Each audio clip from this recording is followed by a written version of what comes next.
បាទសួស្តីបងប្អូនទាំងនេះឥឡូវខ្ញុំធ្វើការបង្ហាញវីដេអូមួយទៀតពាក់ព័ន្ធនឹងការស្នើសុំmaintenance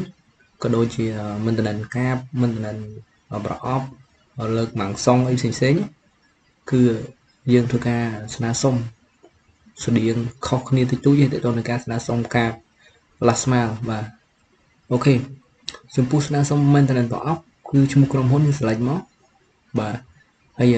request tab យើង select maintenance មកហើយក្នុងនេះគឺ request to fix problem សម្រាប់ធ្វើការ check ហើយនឹង add permit ឲ្យយើងអញ្ចឹងឡើយហ្នឹងយើងដាក់ FBB មកហើយឈ្មោះដាក់ឈ្មោះយើងដែលអ្នកធ្វើការ maintenance ID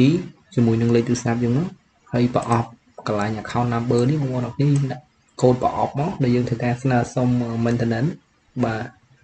ហើយកន្លែងនេះក៏ដូចគ្នាមានឈ្មោះក្រុមហ៊ុនមួយទេហើយចំពោះជួសជុលជូនក្រុមហ៊ុនឬអតិថិជនបងប្អូនអរគ្នាកន្លែងហ្នឹងយើងវាយដាក់ maintenance មកវាយហ្នឹងមក maintenance បោះបាទ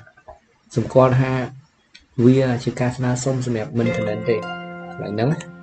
ពីព្រោះឯខាងលើយើងដាក់កូដប្រអប់រួចរាល់ហើយបាទខុសពី last mile កន្លែងនេះយើងវាយតែ account number បាទតែ delete ចំពោះ maintenance ប្រអប់យើងវាយកូដប្រអប់មកណាបាទឧទាហរណ៍បាទប៉ុណ្ណឹងមកអូខេហើយកន្លែងនេះប្រភេទហេដ្ឋារចនាសម្ព័ន្ធគឺយើង select access បាទចំពោះការ maintenance ណាពីព្រោះឯក្នុងការ maintenance ហ្នឹងគឺ maintenance ប្រអប់មិនថា Aeon ឬ G-Pon ទេគឺការធំហ្នឹងអញ្ចឹងយើង select ខុសពី last mile បាទហើយការយើងលើអាកាសយើង select លើអាកាសមកហើយប្រភេទចំនួននេះគឺដាក់ចំនួនកាបអញ្ចឹងធម្មតាយើងមានតែ8ខដាក់1 8យើងមានតំណែងប្រអប់ SE បាទដាក់8អញ្ចឹងទៅបើសិនជា ODF ដាក់24នេះមកប៉ុណ្ណឹង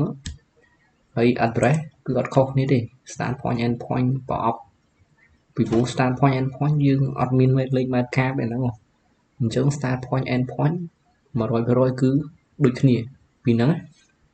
បាទហើយ let long ក៏ដូចគ្នាដែរនេះ let long កន្លែងខាងក្រោមគឺដូចគ្នាបាទចាប់ផ្ដើមនិងបញ្ចប់គឺ let long តែមួយទេបាទតែ delete ស្នើចុះថែទាំខ្សែក្នុងរង្វង់ចំណុចចាប់ផ្ដើមនិងបញ្ចប់កន្លែងហ្នឹងគឺយើង select ទី3ត្រួតពិនិត្យមើលខ្សែឬក៏រៀបចំសណ្ដាប់ធ្នាប់បណ្ដាញខ្សែកាបកន្លែងហ្នឹងណាអាហ្នឹងចំពោះការ maintenance ឬក៏ maintenance មិនថា maintenance អី maintenance box ឬក៏ maintenance ខ្សែកាបទេយើងត្រូវ select មួយហ្នឹងបាទហើយម៉ែត្រកាបកន្លែងហ្នឹងបងប្អូនអរគ្នាយើងដាក់0កន្លែងហ្នឹងយើងមានដាក់ម៉ែត្រកាបទេពីព្រោះអីយើង maintenance តែប្រអប់ទេតែមកទីតាំងទេអត់មានត្រូវការអូសកាបជុះទេបាទហើយថ្ងៃខែក៏ដូចគ្នាដែរចាប់ផ្ដើមនឹងបញ្ចប់គឺដាក់ថ្ងៃតែមួយទៅហើយមូលហេតុអត់មានអីទេបងប្អូននេះយើងធ្វើការ maintenance ហ្នឹងយើងធ្វើការ maintenance យើងធ្វើការ note ទៅច្បាស់មកមូលហេតុគឺ maintenance ហ្នឹងឯងបងប្អូន maintenance box អីទៅឬក៏រៀបចំប្រអប់ឲ្យបានស្អាតអីទៅដាក់ឲ្យច្បាស់មកដាក់យើងទៅ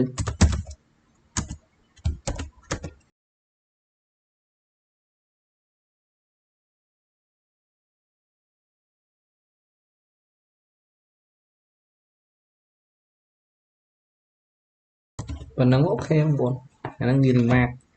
ហើយចំពោះរូបភាពស្ថានភាពយើងថតប្រអប់មកមានកាមេរ៉ា timestamp ថតមាន LED long មកប្រអប់ដែលយើងត្រូវ maintenance ហ្នឹងហើយរូបភាពទី2 capture នៅលើ Google Map ដូចគ្នាក៏មិនដែរ start point end point តែមួយទេឲ្យវា show នៅទីតាំងចំណុចដែលយើងត្រូវ maintenance ហ្នឹងតែម្ដងកន្លែងហ្នឹងណាហើយចុច submit ចោលបងប្អូនអរគ្នាគឺអត់មានអីត្រូវស្មុគស្មាញទេចំពោះការស្នើសុំ maintenance បាទហើយបន្ថែមទៀតទាក់ទងនឹងការស្នើសុំចំពោះការ select ចំពោះការបាទ maintenance ប្រអប់ហើយនឹងរៀបចំខ្សែកាបគឺមួយហ្នឹងប៉ុន្តែ delete បើសិនជាយើងគ្រាន់តែការស្នើសុំ slide ខ្សែទេនេះយើង select លើនេះមានន័យថាយើងមានអូសកាបជុះទេគាត់ថាយើងឡើង slide ឬក៏ slide ខ្សែត